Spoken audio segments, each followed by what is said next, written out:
Good evening, colleagues. We're going to begin the meeting. Welcome to the January School Forum.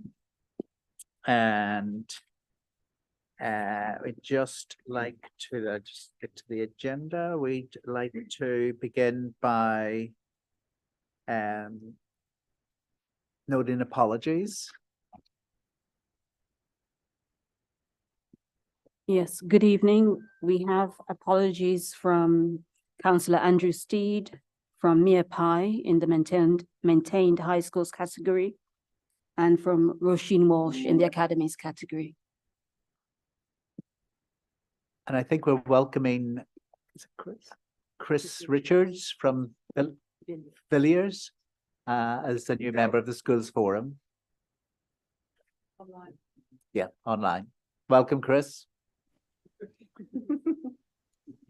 Chris, can you? Thank you very much. Sorry, not working. Can you turn your camera on for a moment, just so you put that's. Yeah. Hello. Welcome. Thank you.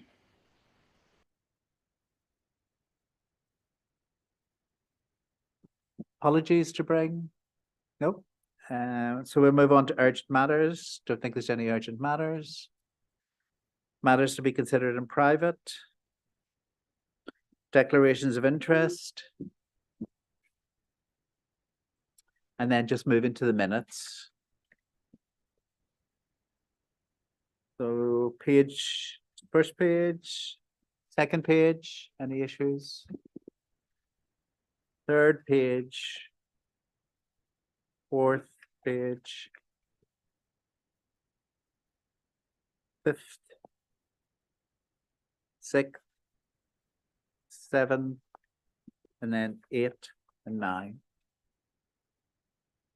We accept those as a record of the previous minutes, and I just want to thank Cornelia again. I think we should start off the year on an optimistic, positive note, but Cornelia really works hard to do very detailed minutes, so I want to thank her for that. Thank you. I do get, how can I say, feedback on my minutes from Kim and Tamara. So that's very helpful. Thank you.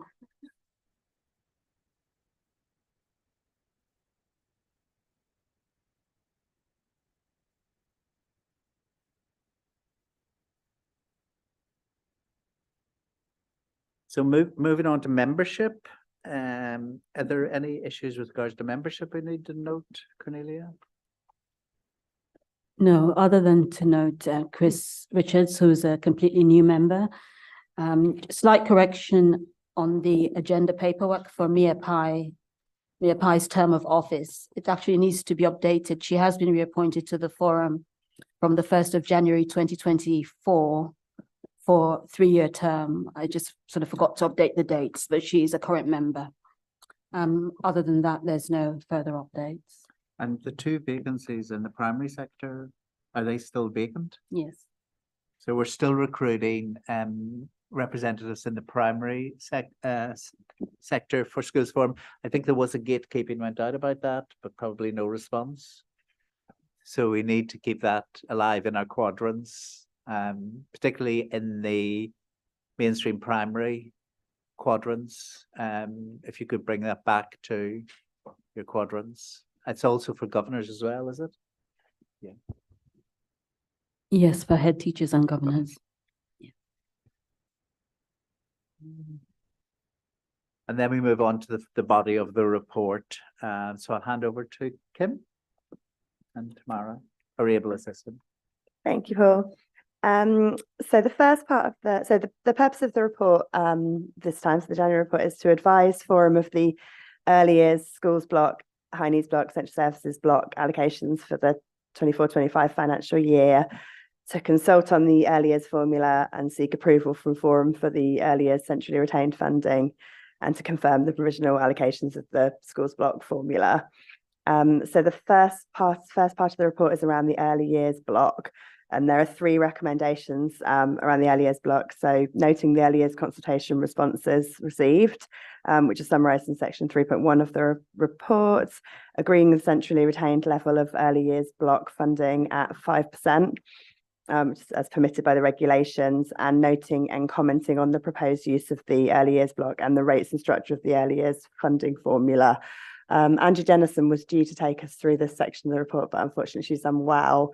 And so Sandeep Sahota has joined us online and is going to take us through this part of the report. So I'll hand over to Sandeep. Thanks, Kim. So just to cover the main body of the early years report. So we are well and truly into the first phase of the rollout of the new childcare reforms, which were announced in March 23. We had new guidance come out from the DfE in regards to updating operational guidance for local authorities. And we also had the first indication of funding to local authorities to pass on to providers, which came out at the end of November. We went out to consultation in the middle of December, I think it was. There was a range of consultation events that went along with it. I think all in all, we had about 78 providers that booked onto consultation events. Consultation closed on the 15th of January, which was Monday just gone. There were 17 responses in total, but to just take you through the main responses and some comments from the responses. So the first element was looking at the funding formula that we're proposing. So table 3, I believe in the main report, takes you through the hourly rates. We are seeing increases across the board to the current existing entitlements, and that's in line with increases we've had on the early years block from the DfE. Consultation responses were in favour. Providers felt the rates were workable going forward, and they were pleased to see the increases which supported just general increases in the costs for them. There was some discussion at the events around the use of supplement funding in the 3 and 4 year old formula. Currently, the guidance requests that we have deprivation in the formula, and then local authorities can decide on whether they want to use any other supplements. Ealing have a quality supplement in the formula. There was some discussion around whether we should continue with a quality supplement or whether we should drop it and just have a deprivation supplement. We were pretty torn on it during the consultation, and providers had varying opinions on it, but overall the responses at the end showed there was 52% people in favour of retaining at the current supplement approach. 64% of providers wanted to keep deprivation at the current levels, and 52% of providers wanted to keep the quality supplement as it is. With the introduction of the new funding entitlements, we're going to be seeing the new working parent offer launched in April.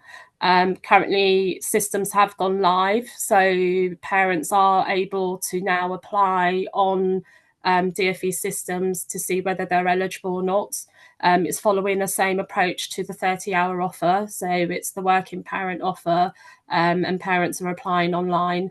The offer is going to be launched in April. So there was some discussions around funding rates on the 2-year-old offer, and whether we should be having a different rate for our working parents and a different rate for our disadvantaged parents. We've proposed to go out with one funding rate, but to also now introduce a deprivation supplement into the 2-year-old offer. Providers were in favour of this, so the consultation responses showed 71% of providers agreed with this approach. They wanted to ensure that there wasn't too much of administrative burden with different funding rates. However, they recognise that there is a difference between the working rate offer and the disadvantaged offer as well. Moving on to central expenditure. So one of the key changes in the operational guidance was around the 95% pass-through for providers. So what that means is it's an expansion to what the current 3 and 4 year old offer was, that that we can retain 5% of central expenditure across all entitlements. So providers, again, were in favour to allow for us to do this. So 76% of providers agreed with the proposal to extend the current arrangements across the new entitlements as well. There was some feedback at the consultation events to how providers would like us to use some funding centrally. So there were some discussions around more investment into market management tools. So schools, childminders and PVIs had all talked about that they wanted some further support into business modelling, sustainability modelling, you know, what they're allowed to charge for, what they're not allowed to charge for, what some of their paperwork and agreements could look like. So we'll definitely take that away and have a look at how we can support further in that area as well. Moving on to inclusion funding. So again, changes in the operational guidance have indicated that regardless of which entitlement you are accessing, so whether it's one of the existing offers in the 3 and 4 year old or the disadvantaged 2-year-old, or it's going to be one of the younger offers, all children should have access to SEN inclusion funding. So therefore, in line with the new entitlements, we've proposing to increase the SEN Inclusion Fund to support the new children that are going to be eligible in the offers that are going to be launched later in the year. Again, providers were in favour of this. So the consultation responses showed 82% of responses were in favour of increasing the SEN Inclusion Fund to support the new entitlements. Feedback during consultation events where providers spoke about the SEN offer in early years as a really positive experience. They liked that we had a strong SEN offer, and they said, you know, it helped with that early help offer when we could reach the children earlier and identify need. I think they're the main elements of the main report. Just a couple of other bits to note. There has been further announcements for some capital funding, and there's some also further funding that's been allocated to local authorities around the wraparound offer as well. All these announcements have come very late in the day, and we're just literally processing them so we can come back to forum next time with further advancement around the capital grants and also what the wraparound offer is going to look like as well. I think that's it in terms of the main report. So if there's any questions or comments, I'm open to take them. Thanks, Sandeep. Is it Ian or Ian? Just going back to table 3, Sandeep, on obviously there's quite a range of costs or fees there, payments. What's the mix of those 4 categories do we anticipate going forward? I presume the biggest one by far is the first column, the 3 to 4 year olds. That's right. So in terms of the number of children that are eligible, so for the existing entitlements, so as you said, the 3 and 4 year old offer is the biggest. We collect that data in census every year. At last census, it was at, I'm going to give you approximate figures because I don't have them to hand, but it's about 5,500 children on the 3 and 4 year old offer. Yep. The working and then the disadvantaged 2 year old offer is an existing offer as well. At the moment, it sits at around 850 children that are eligible, between 850 and 900. The estimates on the new offers that have been launched, so the working parents, we've had initial estimates from the DfE that they think that we will have approximately about 800 children that qualify for the working parent offer. And then the under 2 offer, that's been estimated at, I think it was about 506, something along those lines, to what they think will be eligible in the first instance. Okay. Yeah. Okay, thanks. Thanks. Anybody else got any questions or comments? Hi. Yes. This is another provider has asked me to put this question to today. that the 3 to 4 year, why the early years send funding, block funding is compromised with the 3 to 4 year old funding, and why is there not a breakdown of where the send money is used? Okay, so in regards to, so if we go back to the operational guidance, so it really clearly says that all local authorities have to have a SEN inclusion fund. So I don't think it's compromised. It's something that we've got to do. We do consult on the SEN inclusion fund, and we spoke about it at the consultation events. And I think we're very transparent in terms of where it goes. So table. Let me just get to it. It's in this report. So table 5 gives you this breakdown of how the inclusion funding is split, the SEN offer in early years.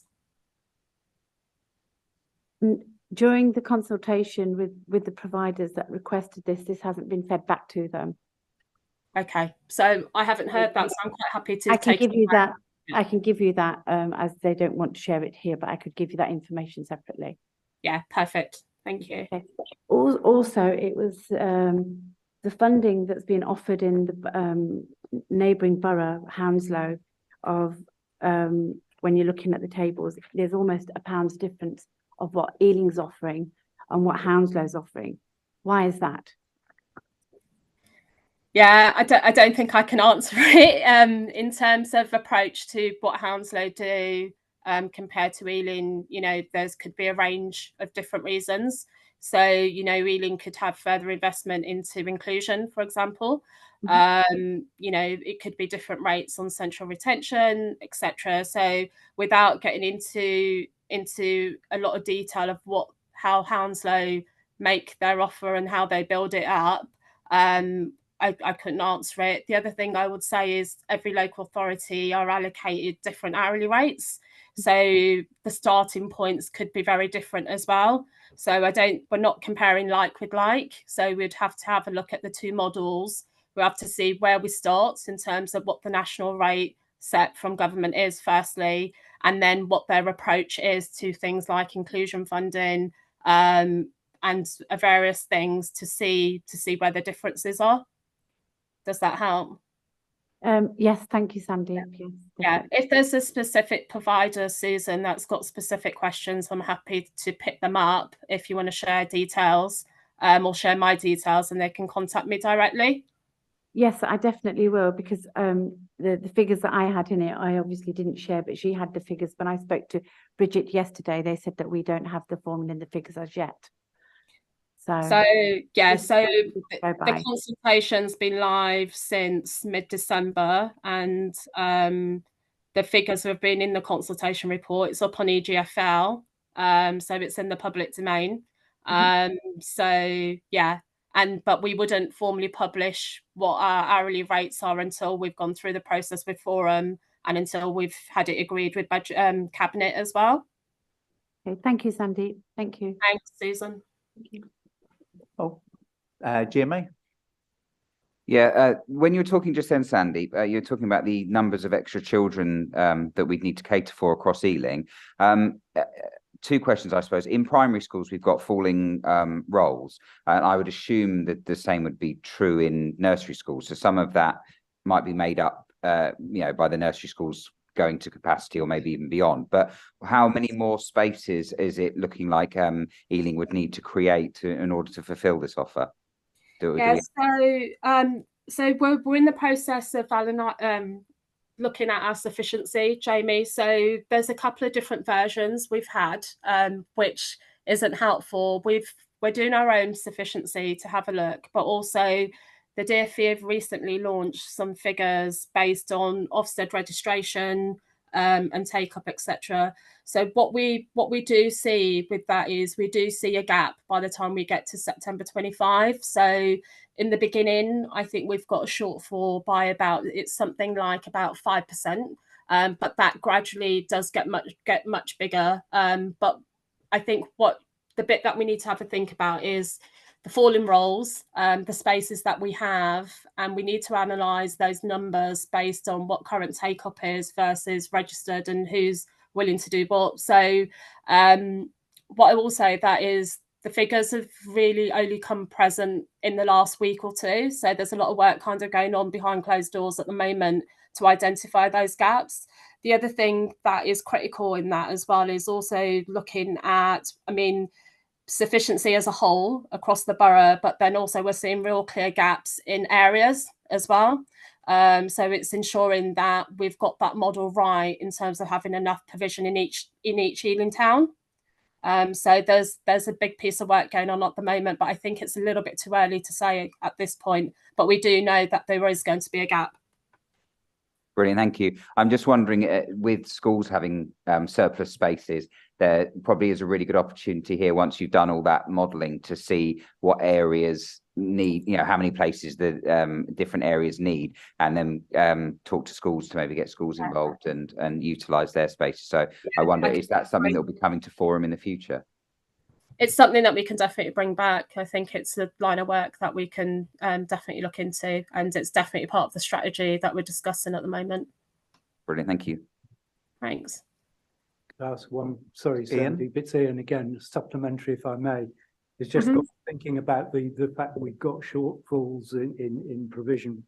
Given the well-defined requirements to support early years children, is this level of funding the level that most facilities could operate at? And is that one of the reasons why we're short of spaces in this area? And is there anything we can do going forward to try to make it more attractive so we don't have such a struggle to fill those gaps that we've got at the moment? I mean, I don't think the gap isn't about I think to date, Ian, I don't think the demand has been there as much. When we've looked at market trends in the past as well, it's been very much about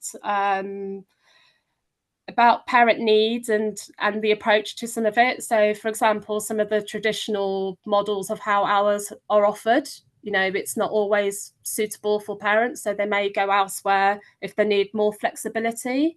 So I think in terms of the rates, I think from what I'm hearing is providers think they're fair. They think they're workable. And I mean, definitely with the uplifts this time, the consultation responses and the feedback during events. And we did some testing as well, especially with the younger offers, because this is something that's new for us as well.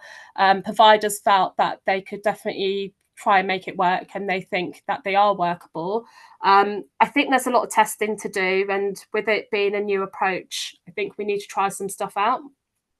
Sandeep, I totally disagree. I don't think it's fair at all, and I don't know where that's come from, because all the providers and providing early years, especially for the funded children, you know, we try and make it work the best way it can, because we've been in the field for a very long time, and it's not attractive for parents to come because nurseries aren't able to be flexible, the support's not there, and the funding formula and the money that's been given for it is an absolute disgrace. So I don't agree at all.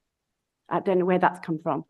It was fed back in the consultation events, and yeah, so I mean, I don't agree with that, and unfortunately, due to my own personal circumstances, I wasn't part of the consultation, but which I'm very sorry about. But from the nursery providers that have been coming to me and I've been going, it's the same old, and that's, I think, across the board. okay. Okay. I think just briefly in reference to your question, Ian, I think the challenge in relation to sufficiency is the rapid change in offer that will need to be scaled up, rather than there being broader market appetite and sufficiency, not discounting the concerns around broader kind of national funding settlements and the level of funding available to the sector. There have been significantly larger numbers of places on offer when demand has been there. And so the number of places on offer in Ealing have scaled back due to falling birth rates. and changes in parental circumstances, things like COVID, home working. So there will be a challenge to support providers, but at this stage, we're not overly concerned that we will not be able to meet the demand as it arises, but that work needs to be scaled up quite rapidly. Okay, I think if there's no more questions or comments, I just want to thank Sandeep for a very comprehensive report. It's quite the complex scenario that you're dealing with, Sandeep, and I really appreciate you coming in at the last minute to help us understand the complexities around early years funding, and a really, really good, robust discussion was had. So thank you, Sandeep. Thanks, Paul. Thanks, everyone. So, Paul, the bit we need to do, which is a decision for forum, is to agree the essentially retained level of the early years block at the 5%. So that's a decision we need to vote on. Does anybody want to object to agreeing the recommendation? No? So we'll agree it. Okay. Okay, thank you. So then we move on to the schools block, which is the next section of the report. So this begins on page 22 of the report. So the first recommendation there is noting the value of the schools block and the budgetary commitments to the schools block. So forum members will remember that that many of the decisions around the schools block were discussed and agreed at the November meeting. So on page 22, it sets out the decisions that were made at the meeting. So agreeing the minimum funding guarantee at 0%, agreeing the transfer of the 0.5% from the schools block to the high needs block, agreeing the growth fund rules and the rates being uplifted in line with the age-weighted pupil funding rates. And we had a detailed discussion around the approach to affordability and how that would be managed. The funding rates were then, so the government allocations were released in December, and these are set out. So the broad high level allocations are set out on page 23 of the report. So there are some small changes to the numbers from the estimates in the November report. Pupil numbers slightly lower than the estimated values in the November report due to the number of duplicates that were resolved between those provisional figures and the final figures. A slight adjustment to the split site allocation, correcting some figures which is an in and out. So those are the figures that are set out on page 23. The total allocation to schools is indicatively increased by 7.9 million between 23-24 and 24-25. So that's adjusting for the inclusion of the mainstream schools additional grant, which was a separate grant in 23-24, and which will be wrapped into the funding the schools block allocations for 24-25. Appendix 1 and 2 of the report set out the summary of the indicative formula factors and indicative budget allocations at school level. So those are attached to the report. In terms of the schools block affordability, so there is the affordability gap has increased this year compared to last year. So the main reasons for the increase in the affordability gap were that there's been quite a significant increase in deprivation and also in mobility and low prior attainment factors. And the way that funding allocations work, so those increases at school level need to be funded through the local formula. But the way the government allocation comes to the local authority, there's a lag to that allocation. So they're effectively unfunded in the government allocation to us, but need to be funded through the formula. So that's always the case, but because of those larger than average increases in those factors, led to a higher than average or higher than we've seen in the past affordability gap. That's been exacerbated this year as well by the number of schools who are eligible for the minimum funding guarantee. So last year there was only one school that attracted the minimum funding guarantee at 0%. So whose funding needed protecting. So they didn't see a decline in their a decrease in their per pupil rate. This year it's 8 schools who are affected by that. So part of that is sort of changes in cohort characteristics at school level, and part of it's to do with the fact there was a lower than we've seen in the last few years increase in factor values at government level in the national funding formula. So that means, therefore, with those sort of ups and downs that you see each year, there are more schools who would have seen a reduction in their per pupil funding if the minimum funding guarantee wasn't in place. So that's sort of an additional commitment that needs to be funded. So therefore, while all the formula factors are still increasing year on year, and we carried forward the adjustments that were part of the local formula last year, and there was still an affordability gap there. So the indicative formula, the approach to managing that affordability gap has been to make a further small 0.25% adjustment to the age-weighted pupil unit. So at the November meeting, we had quite a detailed discussion about the ways that the formula can be adjusted. So there are adjustments to the formula factors, and there's now a limit to how much we can adjust formula factors by. And then there are the options to cap and scale gains. Following the sort of discussion at forum and in line with our previous approach, the decision has been to make that small adjustment to the ARPU rather than capping or scaling or adjusting any of the other factors, largely because the capping and scaling ends up disproportionately impacting on schools who've seen those big increases in deprivation and mobility, and also those schools with falling rolls, who are the ones that tend to see the largest per pupil gains, per pupil funding levels. So, and the impact of that additional adjustment in the scheme of the size of the formula is relatively small at individual school level. So for an average primary, around 4%, £4,000, for an average secondary, around £15,000. And that's the approach that we're proposing, and we'll be going to cabinet. So that's the decision around the formula. That's a decision for the local authority. So for cabinet rather than for forum, but forum are then sort of consulted on that formula.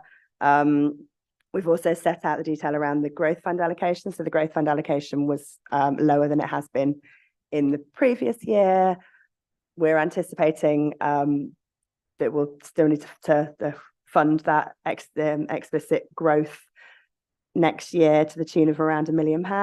And so what we've done to avoid top slicing the schools block funding further is agreed to use some of the reserves to fund part of that estimated commitment around the growth fund. So that was in line with the decisions made by forum about the use of reserves in the summer meeting. So the report on page 24 sets out the funding outside of the formula.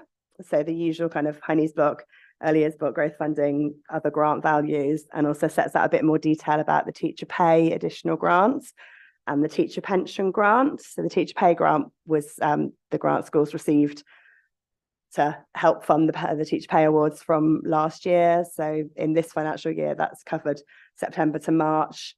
There's a full year effect of that grant for next year. So the values are set out in there. There will also be an additional teacher pension grant, which is around the increase in the employer contributions to the teacher pension scheme. So the rates for that haven't been agreed yet, but the intention is that that's funded through an additional grant. And then there's been a small increase to pupil premium rates this year. So not as large as the increase seen last year, but a small increase in those values. The report then sets out, so the education functions dedelegation, those values, the final values based on the final pupil numbers are set out in the reports on pages 25 and 26. And then the last part around the schools block is setting out the centrally retained budgets. So in the November report, there was an agreement around, we voted and agreed the split around the centrally retained budget based on provisional allocations. The final allocations are slightly higher than the provisional allocations because of the pupil number changes. So it's a difference of £14,000 from what we agreed in the November meeting in terms of the split. So what we're proposing to do with that increase is to divide it additionally between the school admissions and attendance service elements of the retained duties. So that's in line with the proposal agreed for the provisional increase to support with meeting the costs of the pay awards around those. So the revised allocations are set out in table 9 on page 27. So in terms of a decision for forum, these items are for noting, so there aren't any specific decisions for forum around the schools block, because all the bits that are a decision were made in the November reports. So it's just for noting and for any comments from forum members. Thanks, Kim. Does anybody have any questions or comments? Jim?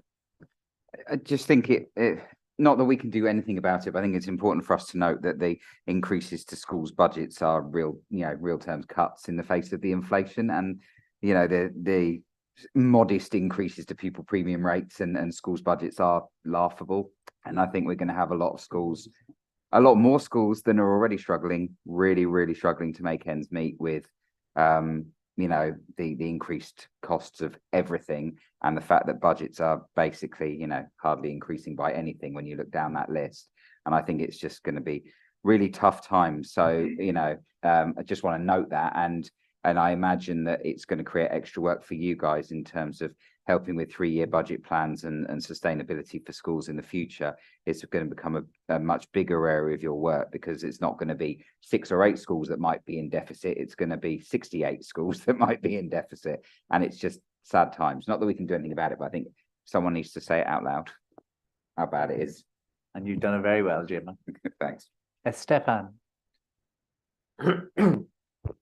Well, on that note, as there are falling roles across London, and it's just been mentioned, that will undoubtedly have an impact in terms of redundancy, because there's a number of things that aren't funded. So the trade unions would ask that you talk to us early, very early, before you're making the decision, because the earlier you talk to us, the less likely that you're going to have compulsory redundancies. And I'll happily chat about that, but that's important. That's a trade union position. That's not my personal position, but as an elected trade union official, the key thing is to avoid compulsory redundancy. So if you think that's a year and a half down the line, and you think that's a possibility, rather than it is, please come and talk to us then off the record. It helps to avoid compulsory redundancies. Thanks, Stefan. And John? Yeah, just looking ahead to the teachers paying an additional grant, and when that gets rolled into the national funding formula, how will that get passed through to the special schools and PRUs, which maybe currently get an additional grant alongside, rather than the top-up funding? I know that's not for this year. This is looking ahead to that, and we might not have an answer now, but just wondering how that's being planned. So we would anticipate, we don't know for definite, but we would anticipate what would happen would be similar to the previous teacher pay grants, in that it will be rolled into the high needs block. So as I say, for 24-25, it's a separate grant allocation. And what will happen for mainstream schools is that they'll roll it into the schools block allocations for 25-26. We would expect at that point it would be rolled into the high needs block, and if they follow what they've done with the previous teacher pay grant, what there is then is a sort of a requirement for local authorities to fund special schools and people referral units at a particular rate that sort of reflects the previous grant allocations. So we would expect it to follow that process and be similar to that. Thanks, Kim. Could I just ask one question? It's really a sort of technical question. In terms of, I should have really got my calculator out and tried to do this myself, but would have got lost. In terms of the spreadsheet around the indicative allocations for the primary sector, I couldn't quite distinguish in terms of the red and blue numbers on roll. Is there less children coming into the system or more children coming into the system at the primary level? So at primary level overall, it's a similar number of children in the primary sector in October 23 as there was in October 22. There are ups and downs at individual school level, and the reception cohort at the bottom is lower. But what we've seen this year is that actually cohorts are growing between year groups. So actually that some of those for some schools, so there's been those kind of adjustments between year groups, which have sort of netted off the lower reception cohort, if that makes sense. It does make sense. What I'm sort of interested in is the messages that sort of go out, because I think that there is a perception, rightly or wrongly, and I'm sure primary colleagues are much more knowledgeable about this than I would ever be, but that numbers are decreasing in the primary sector. So we have these forms of entry that are disappearing, but yet some of the figures are suggesting that there's an influx of children between years. Did you just say, or am I getting that wrong? So sort of cohorts between year groups. So you're seeing, so for example, the number of year twos that there were last year and the number is lower than the number of year threes that there are this year. So you're still seeing, because of in migration, you're still seeing those cohort sizes increase, even though you've got an overall fall in birth rates, which means that they've got lower cohorts coming in. So in terms of kind of those total pupil numbers per school, you're not seeing the big drop off, but what you are seeing is a lower intake year. So some of those vacancies that start off in reception get filled as those cohorts move through, but you are seeing a lower reception cohort coming through, which is what schools are experiencing in terms of sort of the falling roles. Falling roles. Okay, and Could I just pick up that detail from the number on roll? There is a total at the top, but it combines primary and secondary. But it would also perhaps be useful to have a little summary table, which splits that, but also maybe splits it out a little bit further into year groups or something. or what I was thinking, sorry, Ian, was that to have a total for primary and a total for Yeah, secondary. But it could go a little bit further and break it, because there's even variations within those categories. And I think it just gives a little bit of focus on where the changes are happening. Are they higher up the age range in primary or lower in it? I'm sure the data's there. It's just so the November report had a comparison at school level and included the primary and secondary breakdowns on the provisional data. There is also some information about the cohort changes in Appendix 2 within the formula factors. So what we've done there is shown the number of children attracting the formula factors, so the pupil units for each of those factors.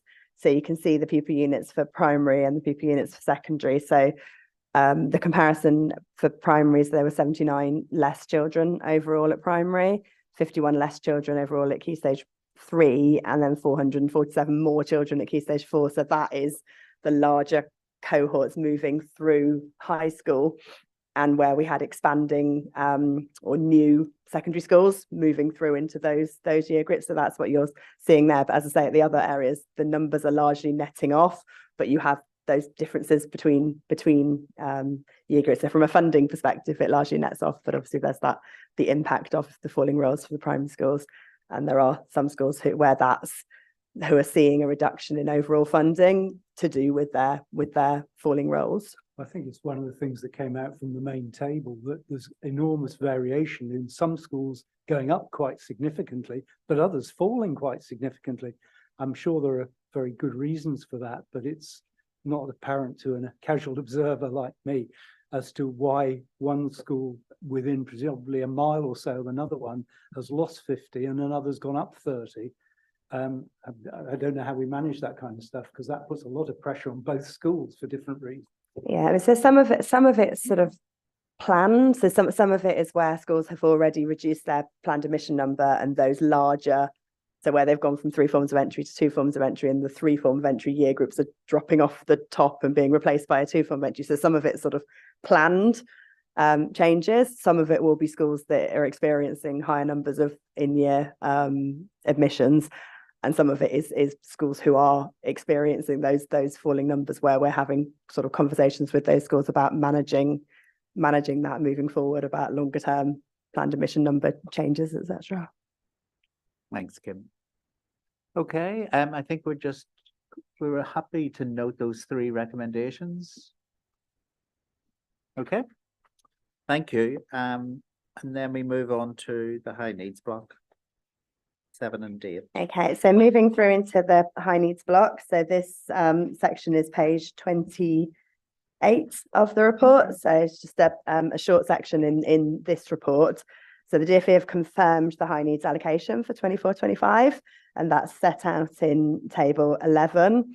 The allocation is still a provisional figure at this point because the imports exports is an assumption at this point, but it will be largely as is set out in table 11. The net growth confirmed at 1.8 million or 1.88 million, which represents a 2.4% increase. So it's slightly higher than the provisional figures. I think we were saying 2% in November because part of the funding formula reflects numbers in special schools, and that's been updated with the updated figures for that. But it's sort of significantly lower as a level of increase than we've been seeing over the past few years in the high needs block. So the increase received last year was 9.5%, so significantly lower than that, even though we're seeing a similar level of demand increases. So we're still seeing sort of 10% increase in plans compared to the previous year, and that pattern is continuing, but the level of increase in the high needs block funding is much lower than it has been. Part of that is because the floor protection. So the way the formula works, Ealing is effectively protected by the floor that's set in there to limit losses and gains. And so there's partly because they've reduced that floor protection, and partly because over the past 2 years there's been additional funding that's been allocated both to mainstream schools and to the high needs block for in the autumn statements. And this year there wasn't any additional funding announced in the autumn statement, so the increase is the 2.4% that was set out in those allocations. So yeah, it's a continuing to be a very challenging challenge. It's going to be an increasingly challenging position in terms of the high needs block and the scale of the deficit and the high needs block. Further work's continuing on that, and we'll report further at the April meeting, both on the sort of deficit and financial position and the plans around that, and also on the additional needs and inclusion strategy and the actions being taken forward on that. So, So it's 2.4% in financial terms. How many pupils are being supported or need to be supported within that? Is that because if the pupil numbers have moved at a different rate to the funding chain, that could add more pressure or less pressure. I can guess which it probably is going to be, but I have no idea because I don't think we've got details of the number of pupils who are covered by the high need block funding. Yeah, so I mean it's as you would expect that those numbers are increasing. I think they've increased by a further sort of 10% in the last year to around 3,700 plans now. So if we get 2.4% more funding and yet our pupil numbers have gone up that much, we're not only not quite making inflation, we're absolutely screwed on the funding that goes into it. Sorry, apologies online.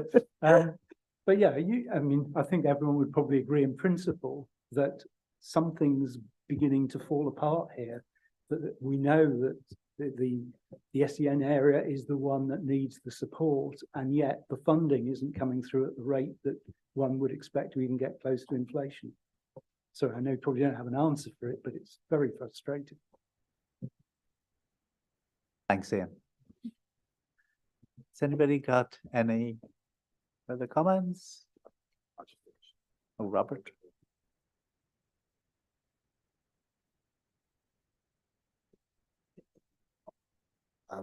I don't think I'm going to be of great assistance, but I think it's important to put on record that the Association of Directors of Children's Services are raising these concerns directly with government, as is the Association of London Directors of Children's Services as well. These challenges are being experienced by the overwhelming majority of local authorities. The Delivering Better Value programme I suppose it's still to be seen what the investment in authorities that have been found to be in a more challenging position than we in Ealing have been able to deliver as a result of the additional transitional investment.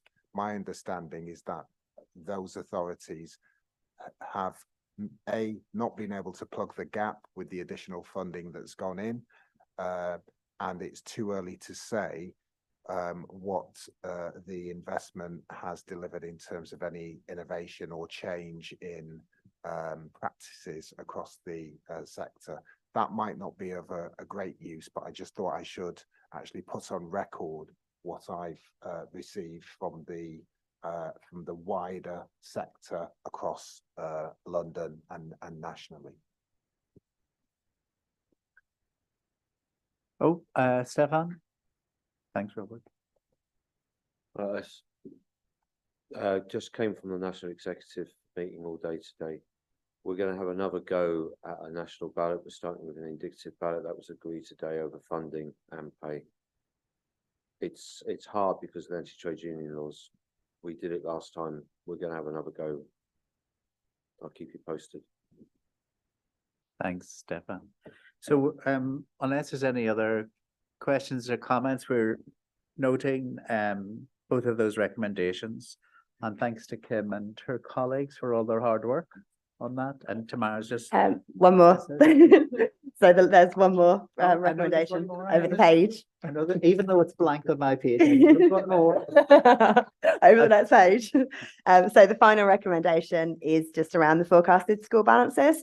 So I think we've touched when talking about the school funding around some of the upcoming challenges for schools in terms of continuing to balance their budgets.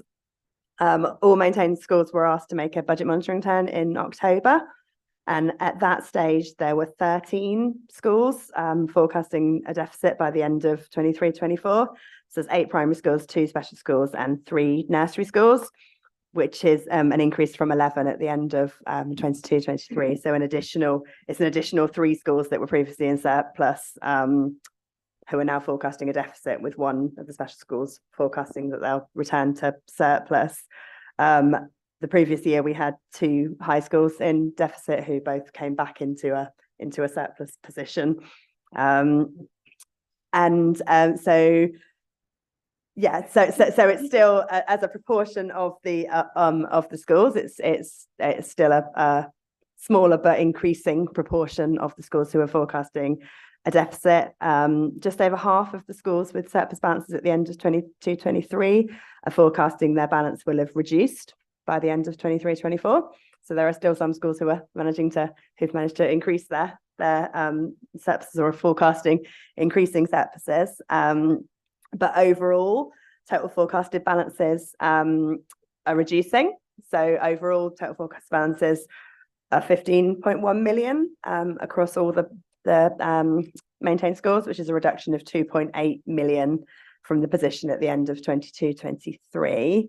And then we've just added some points to say there was some feedback at the school place planning and organisation working group around those schools that have got falling roles and particularly sort of forecasting deficit challenges going forward. And the local authority, following that feedback, have organised some sessions. There's a couple of sessions coming up over the next few weeks around vertical curriculum delivery and around federations, so to support schools who are sort of considering those options or who may need to consider those options moving forward. And I think, as Sandy mentioned, the local authority are also considering how to better support schools with early years planning and financial modelling in response to some of the feedback that came back from the December consultation meetings. We also so continuing to work with those schools who are in or forecasting a deficit and are asking schools to flag with us, in line with what Stefan was saying, at the sort of earliest opportunity where they are forecasting a deficit, where they feel they'll struggle to set a balanced budget next year, so we can start those conversations as early as possible with those schools. Thanks, Kim. Okay, any final comments? No? I've said that Stefan wanted a couple of minutes on the workload reduction issue. Oh, yes, thank you. And I didn't put my hand up. Thanks, Paul. I remember. So apologies if I haven't found the time to ask all teachers, but it's an open invite. So about 10 or 11 primary schools, 2 special schools, and 3 secondary schools have agreed to participate in a pilot on workload reduction along the DFE model. Ealing are also on board with this in terms of the ELP. So my request is that would you please disseminate that around, but just because I didn't find the time to ask all head teachers if they wanted to be part of it. If you do want to be part of it, please would you let me know. There is a meeting where I'm going to explain the next steps on the Monday, the 29th of January. I think that's the date. So please would you extend the invite, and thank you for some of you who are sitting around the table who actually said yes. That there's a lot of unknowns, and I'm very grateful for the comments that a number of you gave. They were very good food for thought. Thanks. Thanks, Stefan. Erin, do you have your hand up? Yes, Chair, thank you. I just wanted to make a note to the Ealing Schools Forum as well on the Mayor of London's initiative and making a real difference in our community with the free school meals saving, well, £440 per child this year. It's just impactful news for our children that the proposed 140 million for 2024-2025 means that there's continued support for 12,851 children in Ealing, a step forward in the cost of living crisis, free school meals, but we also want to abolish, obviously, the food banks, but we need to do far more, but we are progressing. Thanks, Erin. It's really helpful to hear that. Okay, colleagues, thank you for battling the cold and bad weather to come out. Good news is it's warming up. And I think a lot of things will warm up over the next while. And just to say that the date of the next meeting is on Thursday, the 18th of April. And enjoy your evening.